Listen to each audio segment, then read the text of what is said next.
ในอาทิตย์ที่ผ่านมากองบัญชาการป้องกันที่ตั้งกระทรวงป้องกันความสงบได้สร้างขบวนการออกแห่งงานอนามัยรวมตัดหญ้า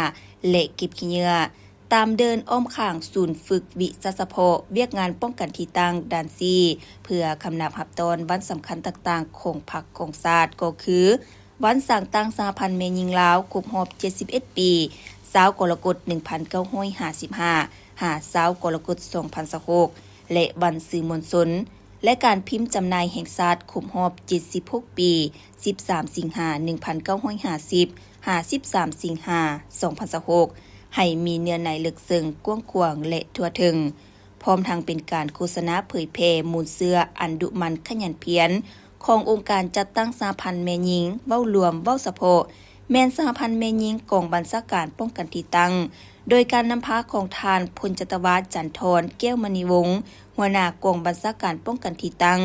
มีบรรดาคณะพรรคคณะกองบัญชาการตลอดฮอดนายและพลตำรวจเข้าร่วมอย่างเป็นขบวนการฝึกฟื้น